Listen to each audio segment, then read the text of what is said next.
মৰমৰ ছাত্ৰ ছাত্ৰীসকল, কি খবৰ তোমালোকৰ? ভালে আছানে?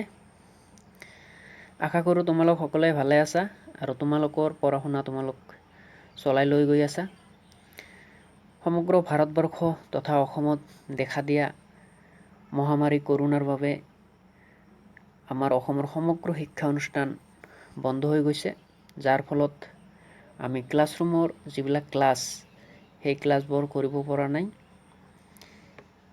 সেইবাবে মই তোমালোকৰ বাবে তোমালোকৰ ছাবজেক্ট সমাজ বিজ্ঞানৰ মই এটা পিছত এটাকৈ ভিডিঅ' বনাম আৰু এই ভিডিঅ'বিলাকৰ জৰিয়তে তোমালোকৰ বহুতো উপকৃত হ'ব বুলি মই আশাবাদী।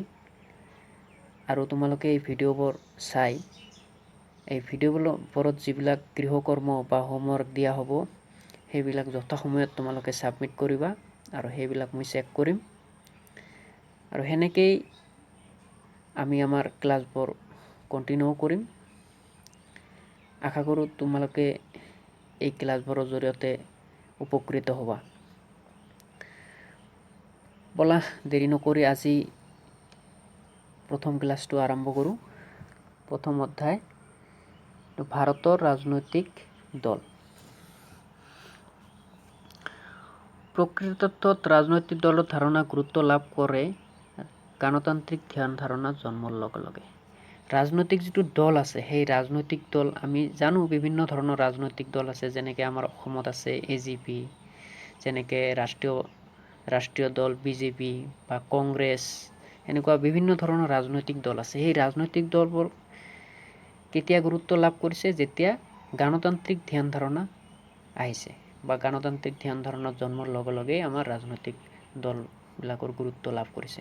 এতিয়া গণতন্ত্ৰ মানে তোমালোকে বুজি পোৱা, গণতন্ত্ৰ মানে হ'ল ৰাইজৰ চৰকাৰ, ৰাইজৰ দ্বাৰা নিৰ্বাচিত ব্যক্তিৰ দ্বাৰা গঠিত হোৱা চৰকাৰে হ'ল গণতন্ত্ৰ। আৰু সেই গণতন্ত্ৰৰ ধাৰণা যেতিয়া আহিছে তেতিয়াই কি হৈছে? ৰাজনৈতিক দলৰ প্ৰয়োজনীয়তা আহি পৰিছে। ৰাষ্ট্ৰ পৰিচালনাৰ পুৰণি ৰীতি, ৰাজতন্ত্ৰৰ দিনত ৰজা আছিল একছত্ৰী শাসক আৰু তেওঁৰ মুখৰ কথাই আছিল আইন। যেতিয়া পুৰণি কালত কি আছিল? ৰাজতন্ত্ৰ প্ৰচলিত আছিল। সেই ৰাজতন্ত্ৰ প্ৰচলিত থকা সময়ত কি আছিল? ৰজাই আছিল সৰ্বে সৰ্বা আৰু ৰজাৰ মুখৰ কথাই আছিল আইন। ৰজা যি কৈছিল, মুখেদি যিটো ওলাইছিল সেইটোৱে তেতিয়া আইনত পৰিণত হৈছিল। কিন্তু পৰৱৰ্তী কালত সমগ্ৰ বিশ্বতে ৰাজতন্ত্ৰ ক্ৰমাৎ বিলোপ হ'ল আৰু তাৰ পৰিৱৰ্তে গণতন্ত্ৰৰ ধ্যান ধাৰণাই কি হ'ল? বিশেষভাৱে গুৰুত্ব লাভ কৰিলে।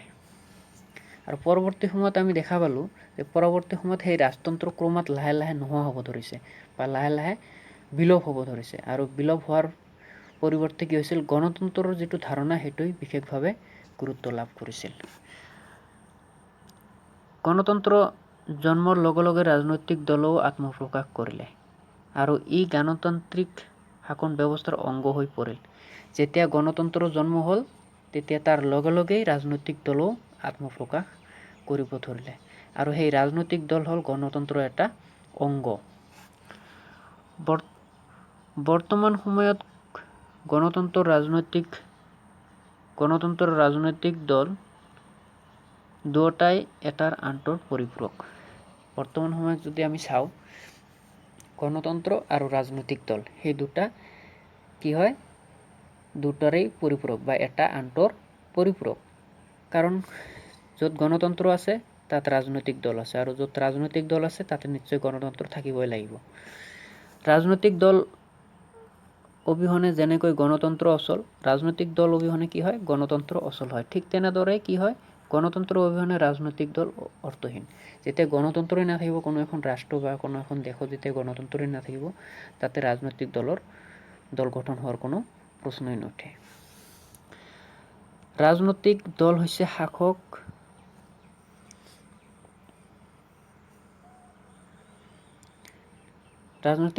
শাসক আৰু জনসাধাৰণৰ মাজত এক যোগসূত্ৰ। ৰাজনৈতিক দল কি হয়? শাসক আৰু জনসাধাৰণৰ মাজত এক যোগসূত্ৰ। এতিয়া আমি ৰাজনৈতিক দলবিলাক চাওঁ, এতিয়া তেওঁলোকৰ বিভিন্ন ধৰণৰ প্ৰতিশ্ৰুতিৰ জৰিয়তে জনসাধাৰণৰ পৰা তেওঁলোকে বহুমত গ্ৰহণ কৰে আৰু সেইটো গ্ৰহণ কৰাৰ পিছত তেওঁলোকে চৰকাৰ গঠন কৰে। চৰকাৰ গঠন কৰাৰ পিছত তেওঁলোকে শাসন কৰে।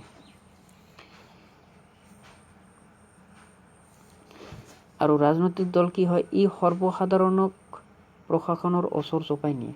যিবিলাক সৰ্বসাধাৰণ লোক আছে বা সৰ্বসাধাৰণ জনতা আছে তেওঁলোকক প্ৰশাসনিক ব্যৱস্থাৰ ওচৰত কি কৰে, তেওঁলোকক চপাই আনে বা সেইটোৰ লগত তেওঁলোকক জড়িত কৰে। পৃথিৱীৰ প্ৰত্যেকখন গণতান্ত্ৰিক ৰাষ্ট্ৰতে ৰাজনৈতিক দল অথবা দলীয় প্ৰথা ব্যৱস্থা আছে। পৃথিৱীৰ যিমান কেইখন গণতান্ত্ৰিক ৰাষ্ট্ৰ আছে সেই প্ৰত্যেকখন ৰাষ্ট্ৰতে কি হয়, ৰাজনৈতিক দল বা দলীয় প্ৰথাৰ ব্যৱস্থা আছে। আমি এইবোৰ চাই ল'ম। আৰু দলীয় প্ৰথা হয়তো ক'ৰবাত কি থাকে, একদলীয় থাকে আৰু ক'ৰবাত দ্বিদলীয় থাকে আৰু ক'ৰবাত কি থাকে, বহুদলীয় ব্যৱস্থা থাকে। বৰ্তমান সময়ত চীনকে ধৰি কেইবাখনো সাম্যবাদী ৰাষ্ট্ৰত একদলীয় ব্যৱস্থা অথবা এটা ৰাজনৈতিক দল, সেই ৰাজনৈতিক দলটো কি হ'ল পাৰ্টিকুলাৰলি সাম্যবাদী দল থকাৰ বিপৰীতে ইংলেণ্ড, আমেৰিকা আদিত দেশত দ্বিদলীয়, ভাৰতবৰ্ষ, বাংলাদেশ, পাকিস্তান আদিত বহুদলীয় ব্যৱস্থা আছে। আমি যেতিয়া ৰাজনৈতিক দল দেখিম তেতিয়া প্ৰত্যেকখন ৰাষ্ট্ৰতে কি হয়, প্ৰত্যেক গণতান্ত্ৰিক ৰাষ্ট্ৰতে ৰাজনৈতিক দল বা ৰাজনৈতিক দলীয় প্ৰথাৰ কি থাকে, বিভিন্ন ধৰণৰ মানে এইটো কি থাকে, ক'ৰবাত একদলীয় থাকে বা এটা ৰাজনৈতিক দল থাকে, ক'ৰবাত দ্বিদলীয় থাকে বা দুটা ৰাজনৈতিক দল থাকে আৰু ক'ৰবাত থাকে বহুদলীয় ব্যৱস্থা। উদাহৰণস্বৰূপে আমি ক'ব পাৰোঁ যে চীনত কি হয়, একদলীয় শাসন ব্যৱস্থা। চীনৰ লগতে আৰু কেইখনমান দেশ আছে, সেইটো হ'ল তোমালোকে এইটো মনত ৰাখিবা, কুবা, ভিয়েটনাম, এইবিলাক দেশত কি থাকে, একদলীয় শাসন ব্যৱস্থা আছে আৰু সেই দলটো হ'ল সাম্যবাদী দল, মনত ৰাখিবা। আৰু দ্বিদলীয় ব্যৱস্থা আমি দেখা পাওঁ আমেৰিকাত দুটা মানে 2 পাৰ্টি ছিষ্টেম পলিটিকেল পাৰ্টি আছে বা দলীয় ব্যৱস্থা আছে। দুটা পাৰ্টি, সেই পাৰ্টি দুটা হ'ল আমেৰিকাৰ পাৰ্টি দুটা, সেই দুটা মনত ৰাখিবা তোমালোকে।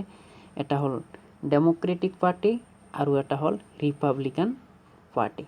আমেৰিকাৰ দুটা ৰাজনৈতিক দল, এটা হ'ল ডেম'ক্ৰেটিক পাৰ্টি আৰু এটা হ'ল ৰিপাব্লিকান পাৰ্টি। আৰু সেনেকে ঠিক তেনেদৰে কি কৰোঁ, আমাৰ ভাৰতবৰ্ষত দেখা পাওঁ বিভিন্ন ৰাজনৈতিক দল, মানে আমাৰ বহুদলীয় মাল্টি পাৰ্টি ছিষ্টেম, বহুদলীয় আমাৰ কি আছে, দলীয় প্ৰথা আছে। এইখিনি ক্লিয়াৰ? কিবা অসুবিধা থাকিলে মোক তোমালোকে ফোন কৰি হওক, মেছেজ কৰি হওক জনাবা। আৰু ইয়াতে দিছে সাম্যবাদী ৰাষ্ট্ৰ মানে একদলীয় ব্যৱস্থা প্ৰচলিত নেকি? অধিক তথ্য শিক্ষক ইণ্টাৰনেট আদিৰ সহায়ত সংগ্ৰহ কৰা। এতিয়া সাম্যবাদী ৰাষ্ট্ৰত বেছিভাগতে কি থাকে, একদলীয় ব্যৱস্থা প্ৰচলিত থাকে। আৰু কিছুমান এনেকুৱা দেশ আছে যিবিলাক একদলীয় ব্যৱস্থা আছে কিন্তু সাম্যবাদ নাই। উদাহৰণস্বৰূপে আমি ক'ব পাৰোঁ নৰ্থ কোৰিয়া। নৰ্থ কোৰিয়াত কি আছে, 1 পাৰ্টি ছিষ্টেম আছে বা এটা দল আছে, সেই দলটো হ'ল worker party of Korea, north কোৰিয়াৰ কথা যিটো। আৰু ৱাই ষ্টেট এটা আছে, তাতেও কি আছে, এটা পাৰ্টি ছিষ্টেম আছে বা 1 ছিংগল পাৰ্টি ছিষ্টেম আছে, কিন্তু তাত কিন্তু সাম্যবাদী পাৰ্টি নাই বা কমিউনিষ্ট পাৰ্টি নাই।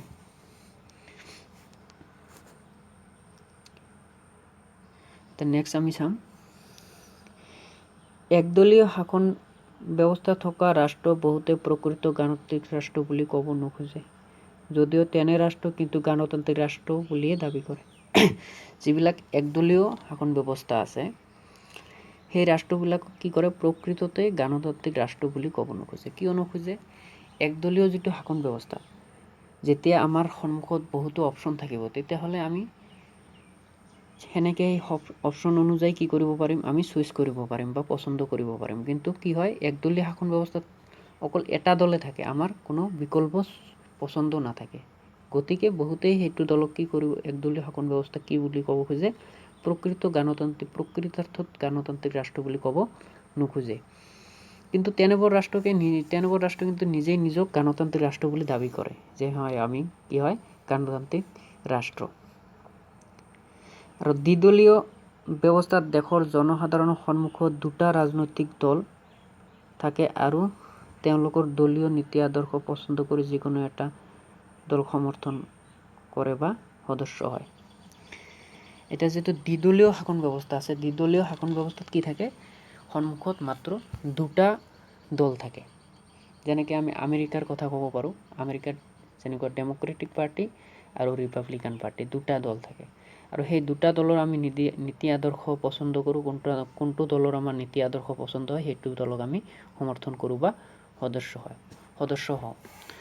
আৰু ইয়াৰ বিপৰীতে কি হয়, ভাৰতবৰ্ষৰ দৰে দেশত থকা বহুদলীয় ব্যৱস্থা প্ৰকৃত গণতান্ত্ৰিক ব্যৱস্থা বুলিব পাৰি। কিন্তু ভাৰতবৰ্ষত কি থাকে, আমাৰ বহুদলীয় ব্যৱস্থা, বিভিন্ন ধৰণৰ দলৰ কোনো লিমিট নাই। মাল্টি পাৰ্টি ছিষ্টেম তোমালোকে জানাই, বিভিন্ন ধৰণৰ দল আছে। যেনেকৈ আমি ক'ব পাৰোঁ Congress, AGP, UDF, BJP, DMK, AIDMK আৰু বিভিন্ন ধৰণৰ কমিউনিষ্ট পাৰ্টি, লেফটিষ্ট পাৰ্টি, বিভিন্ন ধৰণৰ আমি এইবিলাক দেখিবলৈ পাওঁ। এটা কথা লক্ষ্য কৰা গৈছে যে বহুদলীয় ব্যৱস্থাত থকা গণতন্ত্ৰতকৈ দ্বিদলীয় ব্যৱস্থাত থকা গণতন্ত্ৰ অধিক সুস্থিৰ আৰু সবল। আৰু বহুদলীয় ব্যৱস্থাত থকা গণতন্ত্ৰ সঘনাই সৃষ্টি হ'ব পৰা ৰাজনৈতিক সংগঠন আৰু সংকট কি থাকে, দ্বিদলীয় ব্যৱস্থাত দেখা নাযায়। কেনেকৈ আমি এইটো ক'ব পাৰোঁ যে যিবিলাক দ্বিদলীয় ব্যৱস্থা আছে, দ্বিদলীয় ব্যৱস্থাত কি হয়, যিকোনো এটা দল আমি চইচ কৰিব পাৰোঁ বা সেইটো দলে কি হয়, চৰকাৰ গঠন কৰে। কিন্তু বহুদলীয় ব্যৱস্থাৰ ক্ষেত্ৰত এনেকুৱা হয় যে একক সংখ্যাগৰিষ্ঠতা লাভ কৰাৰ ক্ষেত্ৰত বহুতো অসুবিধাৰ সৃষ্টি হয়। আৰু সেই অসুবিধাৰ কাৰণে কি হয়, বিভিন্ন সময়ত আমি দেখা পাওঁ যে চৰকাৰে আধা কাৰ্যকালতে চৰকাৰ ভংগ হ'ব লগা হয় বা চৰকাৰ গঠন কৰিবলৈ বিভিন্ন ধৰণৰ পৰিস্থিতিৰ সন্মুখীন হ'ব লগা হয়। কাৰণ বহুদলীয় শাসন ব্যৱস্থাত কি হয়, একক সংখ্যাগৰিষ্ঠতা লাভ কৰাত বহুতো অসুবিধাৰ সৃষ্টি হ'ব পাৰে।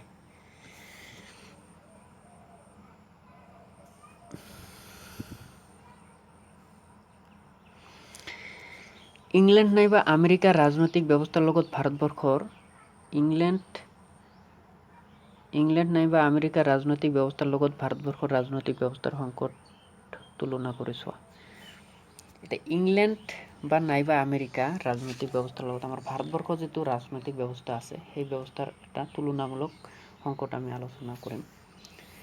ইংলেণ্ড যেতিয়া আমি ইয়াত মই আমেৰিকাৰ কথাই ক'বলৈ লৈছোঁ।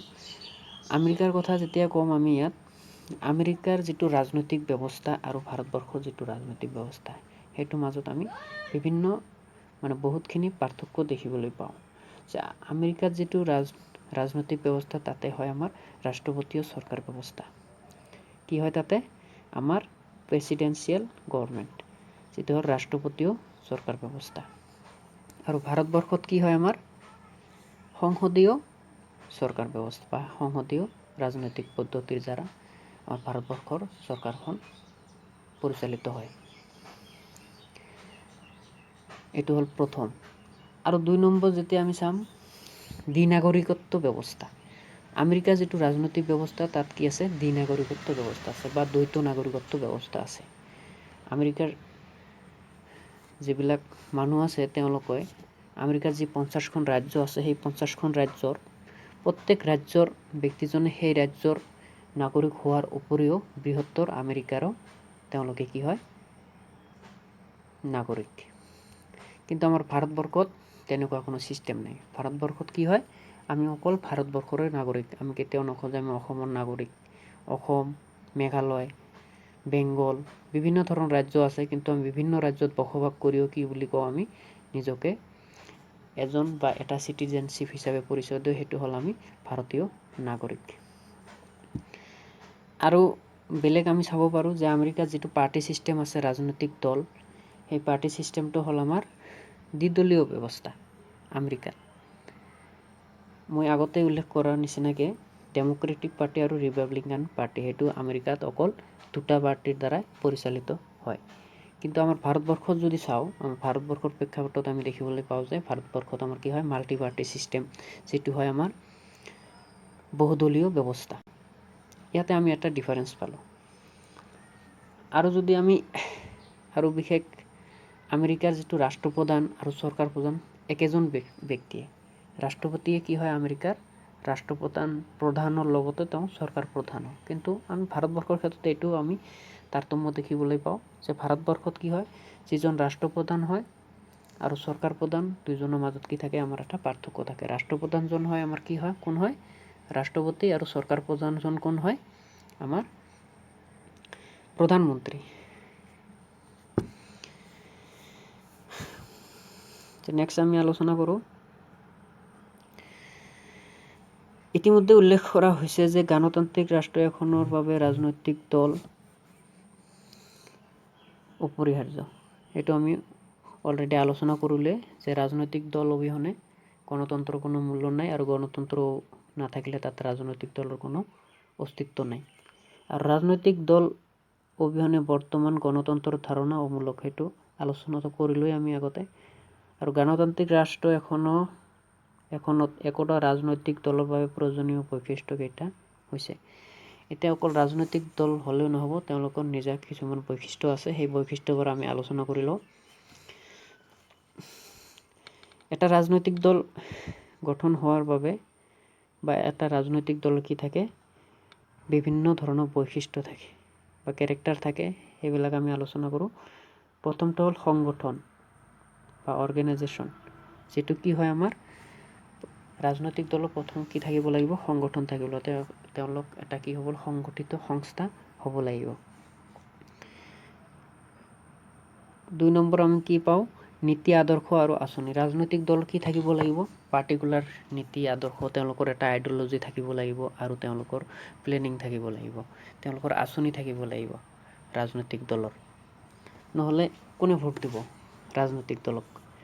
বিভিন্ন ৰাজনৈতিক দল থাকিব, ক্ষমতা লাভৰ কাৰণে বিভিন্ন ৰাজনৈতিক দলে বিভিন্ন ধৰণৰ প্ৰতিশ্ৰুতি দিব, বিভিন্ন ধৰণৰ নীতি আদৰ্শ দেখাব, সেইবিলাকৰ জৰিয়তে কি হ'ব জনসাধাৰণে সেই ৰাজনৈতিক দলক ক্ষমতাত অনাৰ বাবে চেষ্টা কৰিব। আৰু ক্ষমতা দখলৰ বাবে আশংকা, এইটো হ'ল মেইন। ৰাজনৈতিক দল অকল থাকিলে নহ'ব, তেওঁলোকৰ ক্ষমতা দখলৰ বাবে, ক্ষমতা দখলৰ মানে তেওঁলোকে চৰকাৰখন দখল কৰিব বা চৰকাৰখন তেওঁলোকৰ নিজৰ অস্তিত্বত বা নিজৰ অধীনলৈ আনিব, সেইটোৰ কাৰণে তেওঁলোকৰ যিটো আকাংক্ষা সেইটো থাকিব লাগিব বা আশা থাকিব লাগিব। আৰু জাতীয় স্বাৰ্থৰ প্ৰতি সন্মান, আৰু ৰাজনৈতিক দল হ'লেই নহ'ব অকল, তেওঁলোকৰ জাতীয় স্বাৰ্থ যাতে বিঘ্নিত নহয় বা জাতীয় স্বাৰ্থৰ প্ৰতি যাতে কোনো ভাবুকি নাহে বা জাতীয় যিবিলাক স্বাৰ্থ আছে সেই স্বাৰ্থৰ প্ৰতি তেওঁলোকে কি কৰিব লাগিব সন্মান প্ৰদৰ্শন কৰিব লাগিব। আৰু কেইটামান বৈশিষ্ট্যৰ সৃষ্টি হোৱা ৰাজনৈতিক দলৰ এইকেইটা কি হয় বৈশিষ্ট্যৰ সৃষ্টি হোৱা ৰাজনৈতিক দলৰ গণতান্ত্ৰিক ৰাষ্ট্ৰ এখনৰ প্ৰধান কাম। আৰু এইটো আমি আলোচনা কৰিলোঁ ৰাজনৈতিক দলৰ বৈশিষ্ট্যৰ ভিতৰত আমি কেইটা পালোঁ সংগঠন, নীতি আদৰ্শ আৰু আঁচনি, ক্ষমতা দখলৰ বাবে আশংকা আৰু জাতীয় স্বাৰ্থৰ প্ৰতি সন্মান। এইকেইটা হ'ল আমাৰ ৰাজনৈতিক দলৰ বৈশিষ্ট্য। আৰু ৰাজনৈতিক দলৰ কি থাকে কিছুমান কাম থাকে। তাৰ প্ৰথম কামটো হ'ল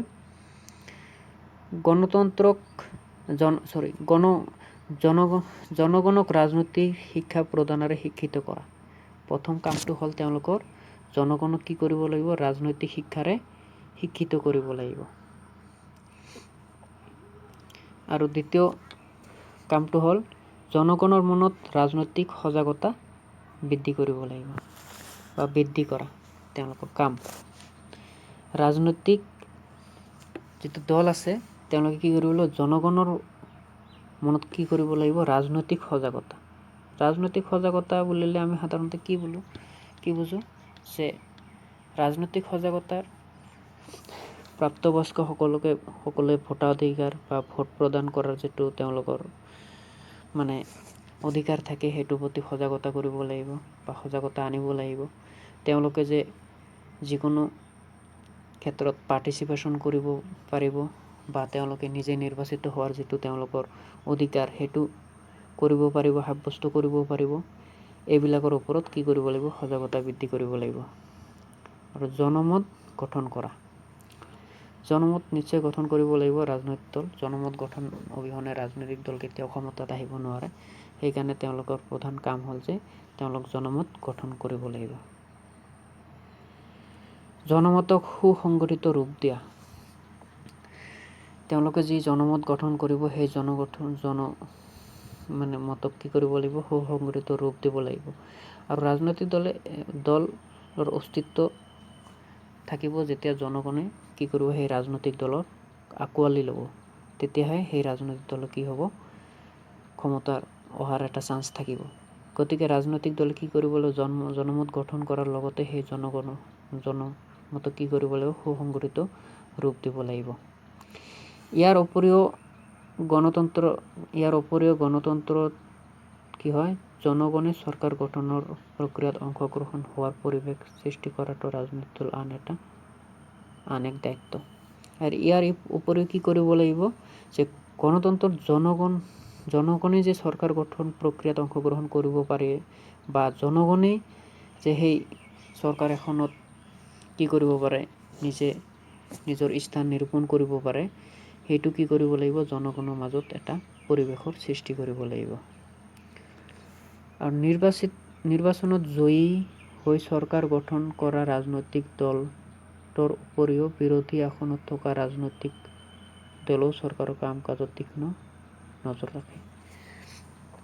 আৰু নিৰ্বাচনত জয়ী হৈ চৰকাৰ গঠন কৰা ৰাজনৈতিক দলটো কি কৰে, ৰাজনৈতিক দল আৰু তাৰ উপৰি কি হয়, বিৰোধী আসনত থকা ৰাজনৈতিক দলেও কি কৰে, চৰকাৰৰ কাম কাজৰ ওপৰত তীক্ষ্ণ নজৰ ৰাখে।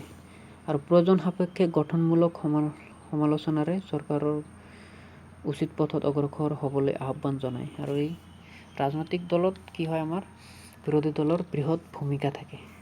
সেই ভূমিকাৰ ওপৰত এটা হ'ল কি, যে ৰাজনৈতিক দল কি কৰিব লাগিব, বিৰোধী ৰাজনৈতিক দলে চৰকাৰৰ কি কৰিব লাগিব, চৰকাৰৰ যিবিলাক কাম কাজ আছে সেইবিলাকৰ ওপৰত তীক্ষ্ণ নজৰ ৰাখিব লাগিব। আৰু প্ৰয়োজন সাপেক্ষে সেই কি কৰিব লাগিব, চৰকাৰক গঠনমূলক সমালোচনা কৰিব লাগিব আৰু সেই উচিত পথত কি অগ্ৰসৰ হ'বলৈ আহ্বান জনাব লাগিব। গতিকে এটা কথা স্পষ্ট যে সুস্থ সবল গণতান্ত্ৰিক ৰাষ্ট্ৰ গঢ় দিয়াত ৰাজনৈতিক দল হ'ব লাগিব অত্যন্ত প্ৰহৰী।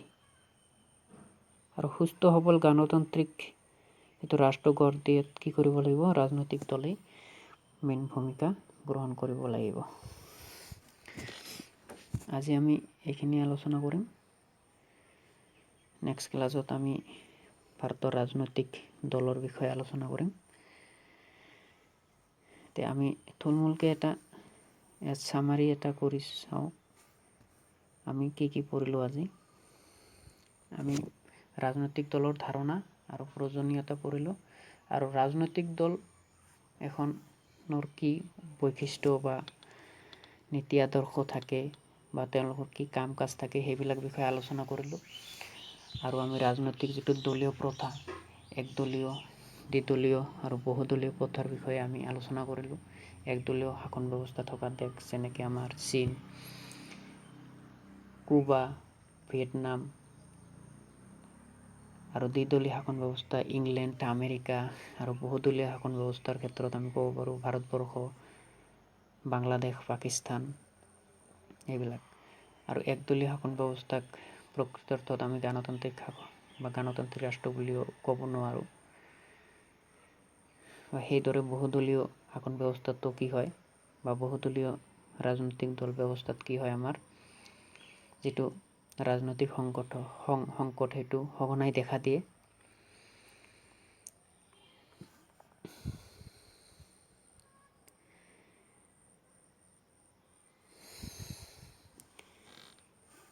নেক্সট তোমালোকৰ হোমৱৰ্ক, ৰাজনৈতিক দলৰ বৈশিষ্ট্য আৰু কাৰ্যাৱলী উল্লেখ কৰা। আমি এতিয়া আলোচনা কৰোঁ ৰাজনৈতিক দলৰ বৈশিষ্ট্য। আমি 4টা পাইছিলোঁ আৰু কাৰ্যাৱলী তাৰ লগতে দিয়া আছিল। সেই ৰাজনৈতিক দলৰ বৈশিষ্ট্য আৰু কাৰ্যাৱলীবিলাক তোমালোকে লিখি মোক মোৰ পাৰ্চনেল একাউণ্টত বা পাৰ্চনেল হোৱাটছএপ নাম্বাৰত তোমালোকে পঠাই দিবা। মই সেইবিলাক চেক কৰিম আৰু পৰৱৰ্তী ভিডিঅ'ত সেইবিলাক বিষয়ে আলোচনা কৰা হ'ব, ক'ত কি নুবুজা থাকি গ'ল। গতিকে আজি ক্লাছটো ইমানতে অন্ত কৰোঁ আৰু নেক্সট আমি অহা ক্লাছত আকৌ লগ পাম। Thank U.